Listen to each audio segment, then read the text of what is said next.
Classificação indicativa. Livre para todos os públicos.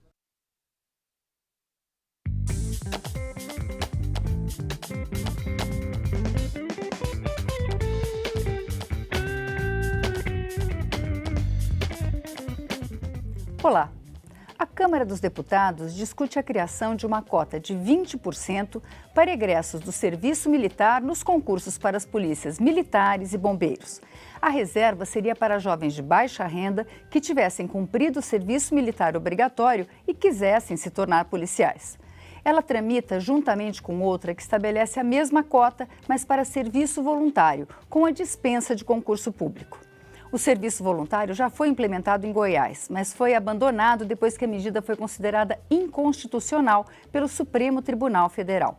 Essas duas medidas serão discutidas hoje com o deputado subtenente Gonzaga, do PDT de Minas Gerais, e João Campos, do PSDB de Goiás, que é um dos autores da segunda PEC, a que cria a cota para serviço voluntário.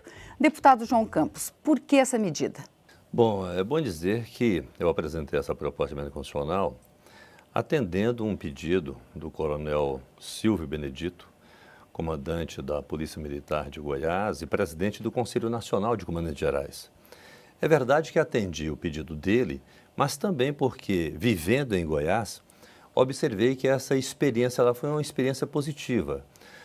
Aproveitar quem já tem uma formação militar, traz para o seio da Polícia Militar, tem função do regime jurídico seu mesmo, ou do Corpo de Bombeiros, faz-se uma seleção.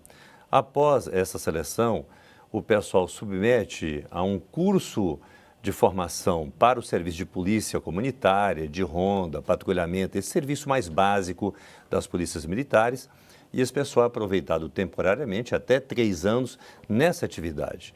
É como se fosse uma atividade complementar àquilo que a Polícia Militar, no seu conjunto, já faz. Mas esse é no caso do serviço voluntário, né? Ele fica como um voluntário, né, que vai até 3 anos. É uma forma de aproveitar o jovem, como você bem disse, de baixa renda, mas que já tem uma certa formação, que volta e nem sempre encontra um mercado de trabalho fácil dele se ingressar, ele ganharia mais tempo para buscar uma oportunidade do mercado de trabalho. Então, essa experiência é uma experiência exitosa em Goiás, mas o Supremo entendeu como inconstitucional, daí a razão dessa proposta de emenda constitucional. A Polícia Militar de Goiás, o Corpo de Bombeiros Militar de Goiás, defende a experiência porque viveu essa experiência lá. O nosso desejo é ampliar, portanto, esse debate aqui na casa, buscando o concurso daqueles que viveram a experiência e daqueles que desejam conhecê-la, tanto das corporações quanto da sociedade civil, para que a partir desse debate a gente possa estabelecer o norte. Mas posso garantir que na primeira audiência pública realizada na CCJ dias atrás, eu identifiquei uma divergência significativa dentro das próprias PMs. A PM de Goiás defendendo essa proposta e a PM de Brasília e de Minas Gerais, estado do meu colega deputado subtenente Gonzaga, contrária à proposta. Eu acho que o primeiro passo é ver se a gente encontra um ponto de convergência dentro das próprias corporações que, em tese, teriam oportunidade de ter essa experiência, né? Se as próprias corporações que fariam a seleção, que fariam a formação desse pessoal, não se entenderem, dificilmente esse projeto irá para frente. Eu mesmo só me proponho a avançar na medida que as corporações se entenderem. Deputado subtenente Gonzaga, o que o senhor acha dessa proposta de cotas para soldados? Olha, eu acho que... E do trabalho voluntário também. O deputado João Campos falou que nós temos que buscar uma convergência. Eu acho que nós já temos uma convergência. A proposta, ela fere o princípio constitucional do concurso público. Então, essa eu acho que já é uma convergência. Esse no caso do serviço voluntário, mas das cotas nos concursos. Não, para o serviço militar, nós somos contrários. Somos contrários por várias razões. Primeiro que a Polícia Militar é uma instituição permanente e todo esforço nosso é de, primeiro, cumprir o princípio constitucional do concurso público universal, é básico. E segundo, que essa cota para um serviço voluntário, o Estado vai gastar um recurso significativo para treinar essas pessoas, para especializar, para daqui a pouco devolver para a rua. Enquanto isso, além do dinheiro jogado fora, a polícia tem que voltar a estaca zero, ainda que seja uma proporção do efetivo, mas voltar a estaca zero, contratar mais pessoas, treinar mais pessoas para ficar no curto espaço de tempo. Nós entendemos que a proposta é inconstitucional, né? A emenda proposta não resolve o problema da constitucionalidade, essa é a nossa convicção. A experiência de Goiás é uma experiência de quem está afogando do ponto de vista de efetivo. O Estado foi negligente, e todos os estados da federação, foi negligente com a contratação de pessoal, seja na Polícia Civil, na Polícia Militar. Então, não é um privilégio de Goiás ter uma deficiência de efetivo, todos os estados têm. Agora, a solução não pode ser a partir do aproveitamento de quem quer que seja. E nós entendemos que também a proposta é um desrespeito com as próprias polícias militares. Por quê? Se é para dar uma atenção para essas pessoas, por que só na Polícia Militar e no Corpo Bombeiro? Por que o princípio só vale para aqueles que estão saindo do Exército? Por que não vale, então, para outros concursos públicos para ser aproveitado, por exemplo, na Polícia Civil, na Polícia Federal?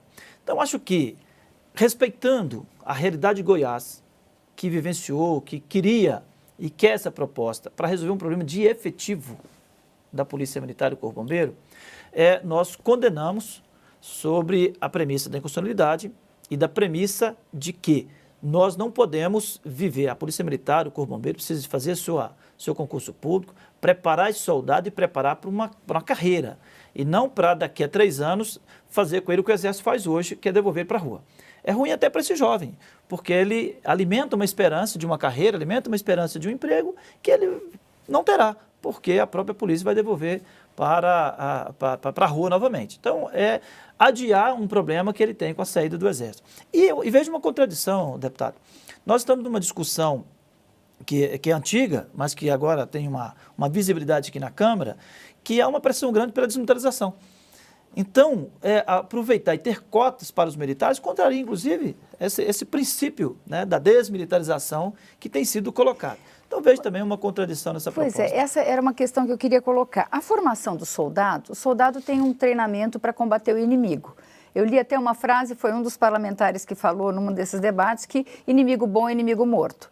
E a Polícia Militar tem um papel de prevenção do crime, ela lida muito diretamente, principalmente em eventos públicos, com a população. A formação não é diferenciada, deputado? O senhor acha que essa não poderia, enfim, não é muito diferente o papel de cada um deles? Esse assunto até foi objeto da audiência pública também.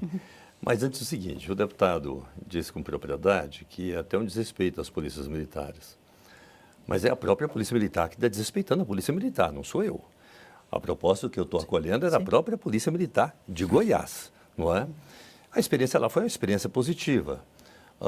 O vício de inconstitucionalidade, nesse ponto, embora haja discordância, mas ele é fácil de ser corrigido. No caso da minha proposta, que já que o concurso público não é exigido para o regime militar, não é exigido na Constituição, não é? Mas se quiser exigir como hoje se exige, isso não é problema, isso é superável, não é? A formação, como você bem abordou, a formação para os militares das Forças Armadas para tempo de guerra é de abater o inimigo, não há dúvida quanto a isso.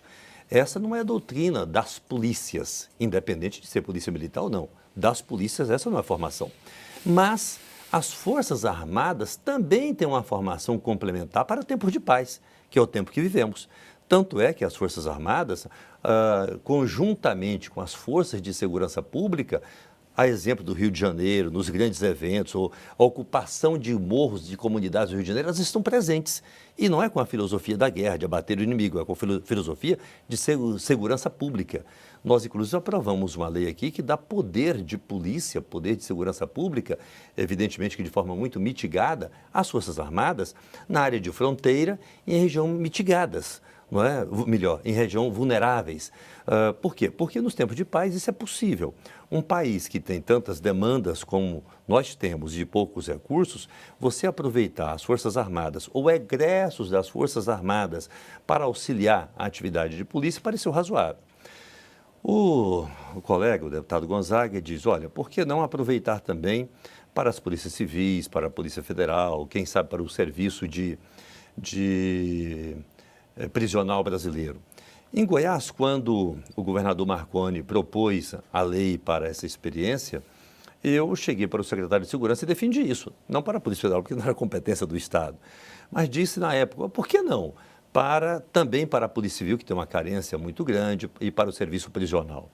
O argumento do secretário de Segurança Pública foi o seguinte, não, é porque o regime jurídico é diferente, aqui é militar com militar, e aí aqui é regime de servidor civil. Mas eu achei que era possível superar isso. Agora, repito, eu não vou insistir nessa proposta fora das corporações antes da gente ter um convencimento nas corporações. Acho que não é razoável que a gente já busque avançar, sendo que há um desencontro dentro das próprias instituições militares.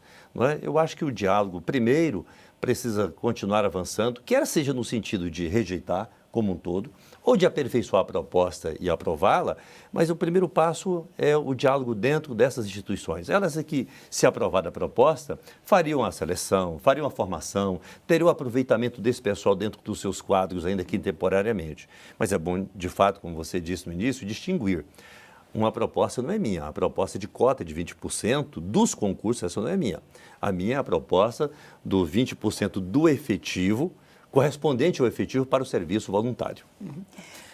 Eu queria destacar aqui, respeito muito o deputado João Campos pelo seu conhecimento em especial e a sua clareza nas exposições, mas com relação ao concurso, o cargo de policial militar, de bombeiro militar, é uma investidura do serviço público.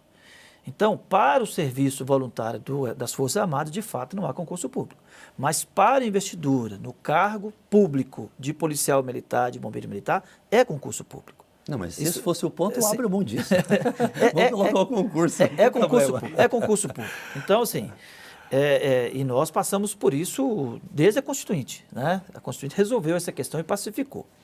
A questão do aproveitamento, ele é extremamente prejudicial na nossa visão. Quando fala da discordância entre as polícias, e ficou manifesto a discordância do conjunto dos comandantes das polícias militares nos estados, dos representantes dos policiais militares aqui na Câmara dos Deputados, com o posicionamento da Polícia Militar de Goiás e do Bombeiro de Goiás. E ficou muito claro que a proposta de Goiás é uma salvação para o efetivo. Então, é a própria polícia militar, o próprio comandante da polícia e do bombeiro, tentando ajudar o governador a resolver um problema de efetivo, mas é momentâneo. O governador vai embora, se ele não reproduzir essa medida de contratar, ainda que chegasse à conclusão que é constitucional, agora é uma opção política, ainda que chegássemos, nós estaremos com a medida de governo que tem validade, tem prazo de validade. Então, se o governo passar, disse, olha, não vamos fazer isso mais, a polícia militar, que admitiu esse temporário para resolver um problema de efetivo, se veria mais prejudicado ainda, porque não teria nem os voluntários e nem os permanentes. Então, é um equívoco do ponto de vista, da nossa avaliação, óbvio, é um equívoco do ponto de vista estratégico do Estado usar esse mecanismo de serviço temporário para a Polícia Militar. Olha o investimento permanente que terá que ser feito em formação para jogar essa mão de obra fora daqui a pouco. Nós temos uma experiência em Minas Gerais com serviço temporário que é muito ruim, né? Acho que todos os estados têm um conjunto de funcionários que não estão efetivados ou que não fizeram concurso público. O Estado vai fazendo contratos precários. E Minas Gerais gerou uma lei que foi considerada inconstitucional, agora recente, que deixou quase 100 mil pessoas na mão. Ainda assim, o Estado continua com contratos temporários e precários para os agentes penitenciários. Olha, é um prejuízo. De vida lá em Goiás também. É um prejuízo, sabe? Hoje o Estado de Minas tem mais de 18 mil agentes penitenciários e menos de 10 mil concursados. Ou seja, essas pessoas vão vivendo uma esperança de que alguma medida legal irá salvá-los, daqui a pouco não salva, todo mundo vai para a rua, o Estado tem que contratar de novo e você não especializa, você não tem uma política de Estado permanente em relação ao pessoal. Bom, a gente vai fazer um pequeno intervalo e volta já.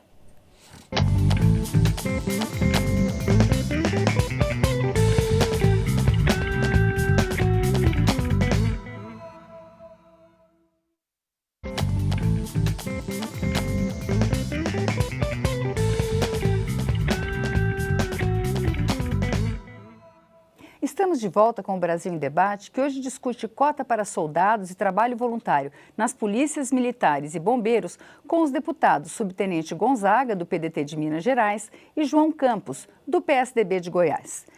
Deputado João Campos, a gente, independente dessa posição do senhor muito democrática de esperar que as forças decidam, mas no caso, né, dessa proposta progredir, existe hoje uma tendência a exigir ou a incentivar que as polícias militares tenham uma graduação escolar maior, Minas exige, já pede o curso superior. O senhor acha que isso não seria a cota para soldados, né, que não necessariamente têm um curso superior? Muito provavelmente não, porque são meninos de 18 anos. Isso não pode ir na contramão também dessa tentativa de elevar o grau de escolaridade? Essa proposta aqui não é minha, eu acho que de fato está na contramão, não é? Acho que ela contraria. Em Goiás, inclusive, nós temos mais de 10 anos que já se exige curso superior, inclusive para o ingresso de soldado, não é? Eu acho que ela contraria, ela desqualifica essa lógica, né? Eu penso que sim. No que se refere ao serviço voluntário aqui abordado, eu acho que os argumentos colocados aqui pelo deputado subtenente Gonzaga têm uma certa razoabilidade.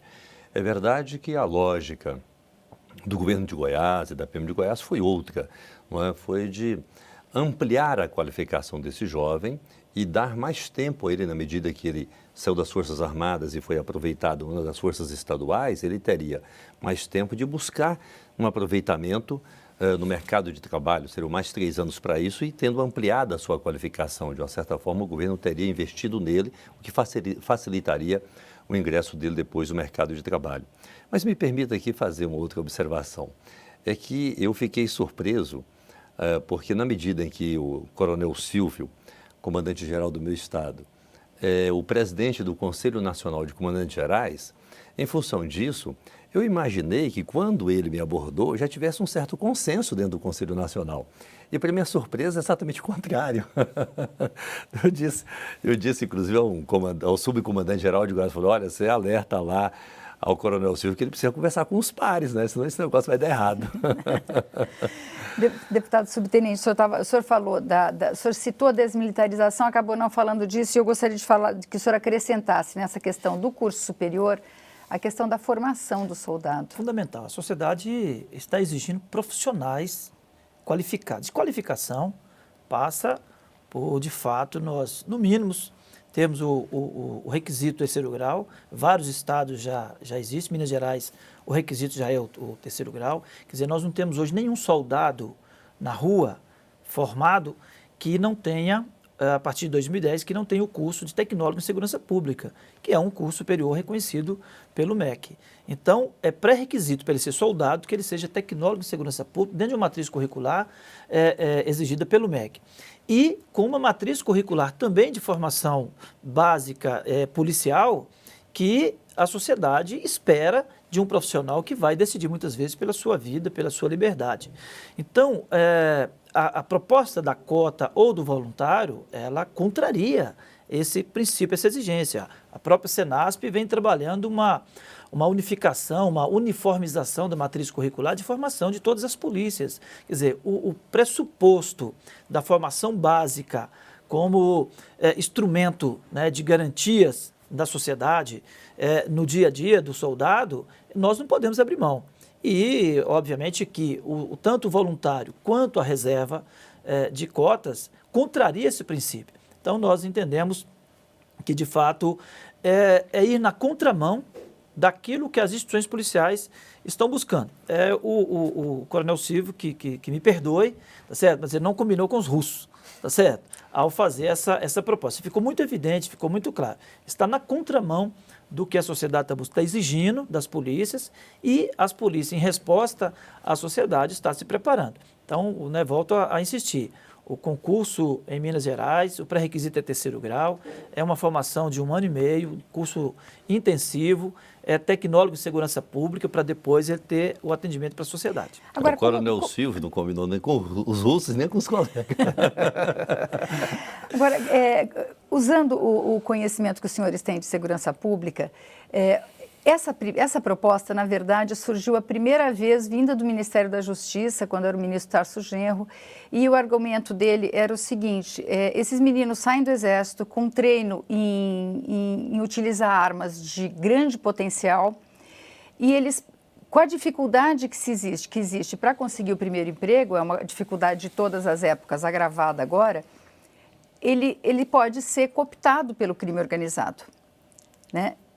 Eu gostaria de saber, assim, que os senhores olhassem para o outro lado. Existe uma solução para essa questão? Quer dizer, o jovem que tem de baixa renda, com pouca formação escolar, ele tem um treinamento no Exército, que é um treinamento com armas muito potentes, que hoje a gente encontra, que o crime organizado tem acesso. Quer dizer, existe alguma forma de dar uma opção para ele? Como é que os senhores veem esse problema, deputado João Campos? Veja, a lógica do governo de Goiás passou por isso, não é? Por essa avaliação de aproveitar quem já tem uma certa formação, quem sabe não buscou se ingressar no mercado de trabalho no outro momento em função de ter se dedicado ao serviço obrigatório, é jovem, na sua grande maioria já está cursando curso superior ou já tem curso superior, não é? Então, criaram oportunidade de aproveitá-lo, ainda que temporariamente, numa atividade onde ele já tem relativa formação. Não é? Ele não tem formação de polícia, mas a formação dele é correlata, manuseio de arma, manutenção, uso de arma e outras coisas correlatas, não é? Era nessa lógica. Não sendo possível, por falta de um amparo constitucional, eu acho que o governo, e aí não necessariamente o governo de Goiás, o governo no sentido geral, acho que precisava criar, de fato, alguma normativa, alguma política pública que facilitasse o ingresso desse jovem, que vem com essa qualificação e que passa a ser observado com muita sensibilidade, vamos dizer assim, pelo crime organizado, porque ele já tem uma formação, ele tem um certo preparo. Um preparo tanto para a atividade de segurança pública, como pode servir às forças do mal, não é? Eu acho que ele precisava criar uma política pública que, de uma certa forma, contemplasse esse jovem. Que serviu o país durante um ano, né? Eu entendo que se nós queremos tirar a possibilidade dele ir para o crime organizado por conta da formação, mais 3 anos ele vai ser especialista. Então, nós estamos dando para ele um upgrade para ele ir para o crime organizado muito mais preparado. Então, se há uma responsabilidade do Estado nessa preparação, ela inicialmente tem que acontecer lá no próprio Exército, lá nas próprias Forças Armadas, que está dando pela uma formação. Se a formação e armamento, enfim, é que o leva para o crime, então temos que corrigir essa falha lá nessa formação, lá no Exército. Não pode ser. O Estado precisa, sim, de criar alternativas para toda a sociedade, não só aquele que passou. Foi lembrado, inclusive, na audiência pública, que nós estamos fazendo ao dar uma cota, garantir uma cota, ou seja, para quem passou pelo Exército, então aquele que não veio para o Exército por várias razões já fica prejudicado, inclusive, naquilo que seria um benefício que o Estado estava oferecendo. Então já tem uma injustiça com quem não serviu. Mulheres, por exemplo. Né? Mulheres, né, que foi colocado. E não só mulheres, né? A população da zona rural, ela já tem, por princípio das Forças Armadas, já ficar dispensada, o famoso dispensado por excesso de contingência. Ele já é dispensado. Então, não é uma política correta do Estado, porque ela não é universal. Né? Então, se há um erro a ser corrigido, tem que ser corrigido lá do ponto de vista de preparar alguém para ir para o crime a partir da formação militar, tem que ser corrigido lá na formação militar que ele está recebendo lá nas Forças Armadas. E políticas de inclusão não pode ser para um segmento, né? Porque ele teve o privilégio ou o azar de passar pelo serviço obrigatório. Então, a política de inclusão ela tem que ser universal, tem que ter outra dimensão e não pode ser ultrapassando a barreira constitucional do concurso público e não pode ser contrariando um princípio de política de pessoal, de formação, de valorização de pessoal das polícias que, como dissemos, passa por um pré-requisito de um concurso, de exames rígidos, seja do ponto de vista físico, do ponto de vista psicológico, do ponto de vista intelectual, né, para poder ele ser. Nós não queremos, né, eu tenho usado uma expressão que é o seguinte: quando eu entrei na PM, há 33, 34 anos atrás, era comum, né, o bullying, né? Você foi ser soldado, agora você vai sofrer bullying. Você não estudou bem feito, vai ser soldado. E hoje nós invertemos essa lógica. Né? Eu falo assim, agora nós temos que falar para o jovem, quer ser soldado? Vai estudar. Então nós queremos ultrapassar, de fato, essa barreira, essa marca de que o soldado era o burro que não conseguiu nenhum emprego, não conseguiu ser delegado, não conseguiu ser médico, ser professor, não serviu para nada, então pegaram-se a laço, porque você tem cara de que mata, então vem para cá que você vai ser soldado. Nós ultrapassamos e nós não queremos retroceder nisso. E o serviço, tanto o serviço voluntário quanto as cotas, na nossa avaliação, e eu que fui por 20 e tantos anos, fiz um esforço, né, na militância de representação da nossa classe de trabalhadores, nós não queremos retroceder nesse sentido. Nós queremos avançar. Se possível, daqui a uns dias vão exigir uma especialização para ser soldado. O soldado, ele é e precisa de ser o mais qualificado de todos os servidores, porque ele lida com o de melhor que todos têm, com o mais valioso, que é a vida, com a liberdade. Então, nós não podemos retroceder nessa política, nós precisamos de que nos estados que ainda não é o terceiro grau, que se implemente logo, porque, insisto, não aceitamos mais a pecha de bem feito, não estudou, vai soldar. Agora, quer ser soldado, vai estudar. Muito obrigada, deputado subtenente Gonzaga. Muito obrigada, deputado João Campos. O Brasil em Debate termina aqui. Você pode rever ou compartilhar esse ou outros programas na nossa página, câmara.leg.br Brasil em Debate. Obrigada pela audiência e até a próxima.